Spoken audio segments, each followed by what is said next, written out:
வழங்குவதற்காக நான் லாவண்யா ஸ்ரீராம். தலைப்புச் செய்திகளை பார்க்கலாம்.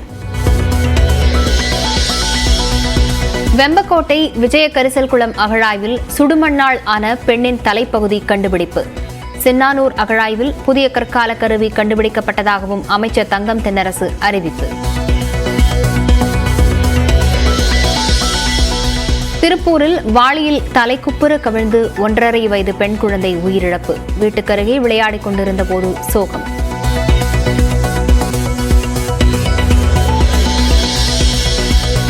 திருச்சி கொள்ளிடம் நேப்பியர் பாலம் அருகே ஆபத்தை உணராமல் குதித்து விளையாடிய சிறுவர்கள். நியூஸ் 18 தமிழ்நாடு செய்தி எதிரொலியாக அப்புறப்படுத்திய காவல்துறையினர்.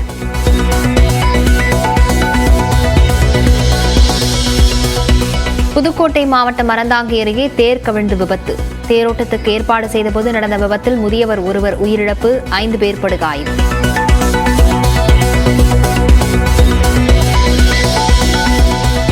கள்ளச்சாராய விவகாரத்தில் அதிமுக பாஜகவிற்கு தொடர்புள்ளதாக RS பாரதி குற்றச்சாட்டு. குற்றவாளிகளை காப்பாற்றவே சிபிஐ விசாரணை கோருவதாகவும் சாடல். அண்ணாமலை உள்ள துடிப்பதற்கு என்ன காரணம்? சிபிஐனா தப்பிச்சு வச்சிடலாம். இந்தியா பூரா பார்த்துமே காலையில் இடி ரைடு போது சாயந்தரம் அவரை போய் பிஜேபி ஆதரிச்சா உடனே கேஸ் வாபஸ் ஆகுது. இந்தியா பூரா பார்த்தோமா இல்லையா? கள்ளச்சாராயத்தின் வரலாறு தெரிந்து கொண்டு நிர்மலா சீதாராமன் பேச வேண்டும் என RS பாரதி அறிவுரை. பொறுப்பற்ற முறையில் பேசி வருவதாகவும் விமர்சனம். நிர்மலா சீதாராமன் சொல்லியிருக்காங்க, 71 தான் இந்த சாராயமே இந்த மதுக்கொடையெல்லாம் வந்ததுன்னு சொல்லுவாங்க. அவருடைய வரலாறு என்னன்றதை நம்ம யாருக்கு தெரிஞ்சுக்கலாம்.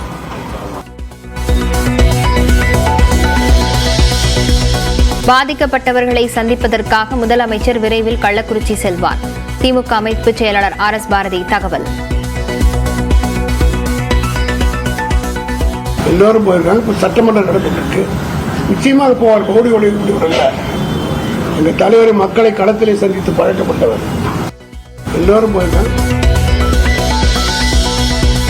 கள்ளச்சாராய விற்பனையில் பெரும்புள்ளிகளுக்கு தொடர்பு என எடப்பாடி பழனிசாமி பேச்சு. நாளை ஆளுநரை சந்தித்து மனு அளிக்க உள்ளதாகவும் கள்ளக்குறிச்சி போராட்டத்தில் அறிவிப்பு. இதையெல்லாம் ஏற்கனவே மேதக ஆளுநரிடத்திலே நாங்கள் மனு அளித்தோம். மீண்டும் நாளை தினம் மேதக ஆளுநரை சந்தித்து அனைத்து இந்திய அண்ணா திராவிட முன்னேற்ற கழக சட்டமன்ற உறுப்பினர்கள், நாடாளுமன்ற அனைவரும் மேதக ஆளுநரை சந்தித்து இதற்காக மனு கொடுக்க இருக்கின்றோம். அதிமுக ஆட்சியில்தான் அமைச்சராக இருந்த போதே கல்வராயன் மலையில் கள்ளச்சாராயம் காய்ச்சப்பட்டதாக பேசிய முன்னாள் அமைச்சர் திண்டுக்கல் சீனிவாசன். போராட்டத்திற்கு வந்த அதிமுகவினர் அதிர்ச்சி. கல்வராயன் மலை நம்ம சிறுமலை மாதிரி அங்கே இருக்கு. நான் வனத்துறை அமைச்சராக இருக்கும்போது அந்த மலைக்கு போனேன். எங்க பார்த்தாலும் அடுப்பு எரியுது. என்னடா கேட்டா சாராயம் காய்ச்சினாங்க. சாதிவாரி கணக்கெடுப்பு நடத்த மத்திய அரசை வலியுறுத்தி நடப்பு சட்டமன்ற தொடரிலேயே தீர்மானம். பாமக ஆதரிக்க வேண்டுமென முதலமைச்சர் மு க ஸ்டாலின் வேண்டுகோள். சாதி வாரியான மக்கள் தொகையினுடைய கணக்கெடுப்பு ஒன்றிய அரசால் விரைந்து எடுக்கப்பட வேண்டும். அதற்காக இந்த கூட்டத்தொடரிலேயே சட்டமன்ற கூட்டத்தொடரிலேயே ஒரு தீர்மானத்தை கொண்டு வரலாம் என்று நாங்கள் முடிவு செய்திருக்கிறோம். அதற்கு மணி அவர்கள் ஆதரவு தர வேண்டும் என்றும் கேட்டுக்கொள்கிறோம். சட்டப்பேரவையிலிருந்து பாமக வெளிநடப்பு. சாதிவாரி கணக்கெடுப்புக்கும் உள்ஒதுக்கீட்டிற்கும் தொடர்பில்லை என GK மணி பேட்டி.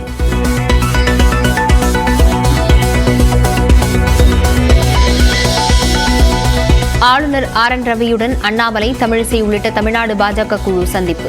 கள்ளச்சாராய உயிரிழப்பு விவகாரத்தில் 2 அமைச்சர்களை நீக்குவதுடன் சிபிஐ விசாரணைக்கு பரிந்துரைக்க கோரிக்கை.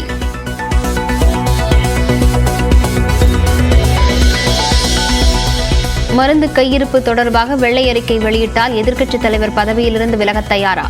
எடப்பாடி பழனிசாமிக்கு மருத்துவத்துறை அமைச்சர் மா சுப்பிரமணியன் சவால். நீங்கள் கேட்ட மருந்தெல்லாம் கையிருப்பில் இருக்கிறது என்பதை நாங்கள் காட்டுகிறோம். எனவே நீங்கள் இது பார்த்ததற்கு பிறகு உங்களுடைய எதிர்க்கட்சித் தலைவர் பதவியை ராஜினாமா செய்துவிட்டு சட்டமன்ற உறுப்பினர் பதவியையும் ராஜினாமா செய்வதுதான் தார்மீக கடமையாக இருக்கும். இலங்கை கடற்படையால் சிறைபிடிக்கப்பட்ட 37 மீனவர்களை மீட்க நடவடிக்கை தேவை. இலங்கை அரசை வலியுறுத்துமாறு வெளியுறவுத்துறை அமைச்சர் ஜெய்சங்கருக்கு முதலமைச்சர் மு க ஸ்டாலின் கடிதம்.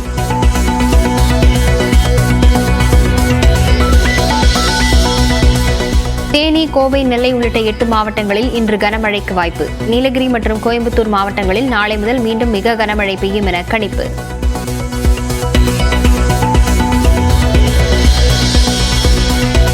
மக்களவை உறுப்பினராக பதவியேற்றார் பிரதமர் நரேந்திர மோடி. தற்காலிக சபாநாயகர் பத்ரு ஹரி மஹதாப் பதவி பிரமாணம் செய்து வைத்தார். नरेंद्र दामोदर दास मोदी जो लोकसभा का सदस्य निर्वाचित हुआ हूं,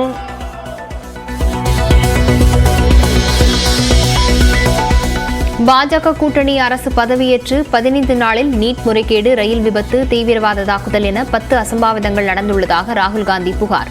பொறுப்பிலிருந்து பிரதமர் மோடி தப்பிச் செல்வதை தடுக்க வலுவான எதிர்க்கட்சியாக இந்தியா கூட்டணி செயல்படும் என உறுதி.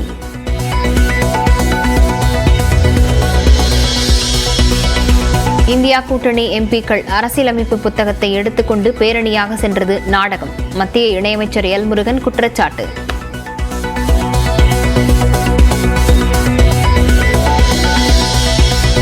நாடாளுமன்றத்துக்கு திரும்பி வந்துவிட்டோம் என திமுக எம்பி கனிமொழி பதிவு. சண்டைக்கு தயாராக இருப்பதாகவும் இந்தியா கூட்டணியை சேர்ந்த பெண் எம்பிக்களுடன் எடுத்துக்கொண்ட புகைப்படத்தை பதிவிட்டு கருத்து.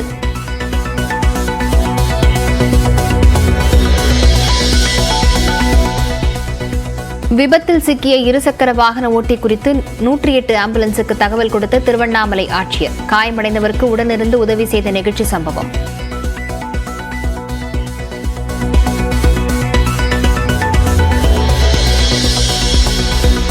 ஈரோடு அருகே திமுக முன்னாள் துணை பொதுச் செயலாளர் சுப்புலட்சுமி ஜெகதீசனின் பண்ணை வீட்டில் 50,000 ரூபாய் கொள்ளை.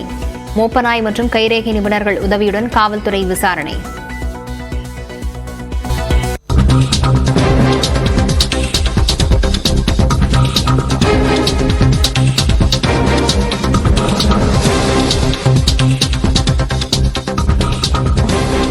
அண்மை செய்தியை பார்த்து வருகிறோம். திருப்பத்தூரில் புளிய மரத்தில் மோதி அரசு பேருந்து விபத்துக்குள்ளாகி இருக்கிறது. திருப்பத்தூர் மாவட்டம் ஜோலார்பேட்டை அருகே புளிய மரத்தில் மோதி விபத்துக்குள்ளான அரசு பேருந்தில்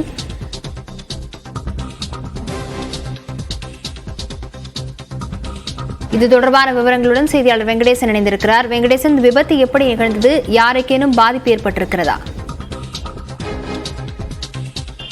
அதாவது திருப்பத்தூர் மாவட்டம் திருப்பத்தூர் பேருந்து நிலையத்தில் இருந்து 25க்கும் மேற்பட்ட பயணிகளை ஏற்றிக்கொண்டு நாற்றமல்லி நோக்கி சென்ற அரசு பேருந்து கட்டேரி அருகே ஓட்டுநரின் கட்டுப்பாட்டை இழந்து அந்த பேருந்து சாலை ஓரம் இருந்த புளிய மரத்தின் மீது பயங்கரமாக மோதி விபத்துக்குள்ளானது. இதில் பயணம் செய்த 18 பேர் படுகாயமடைந்தனர். உடனடியாக அருகில் இருந்தவர்கள் அவர்களை மீட்டு 108 ஆம்புலன்ஸ் மூலம் திருப்பத்தூர் அரசு மருத்துவமனைக்கு சிகிச்சைக்காக சேர்த்துள்ளனர்.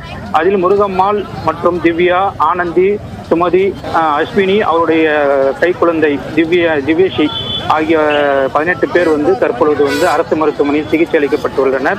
மேலும் இது தொடர்பாக ஜோலார்பேட்டை போலீசார் விசாரணை மேற்கொண்டு வருகிறார்கள். இவர்களுக்கு மேல் சிகிச்சை அளிப்பதற்காக முருகம்மாளை தற்பொழுது கிருஷ்ணகிரி அரசு மருத்துவமனைக்கு அனுப்பி வைத்துள்ளார்கள். விவரங்களுக்கு நன்றி வெங்கடேசன்.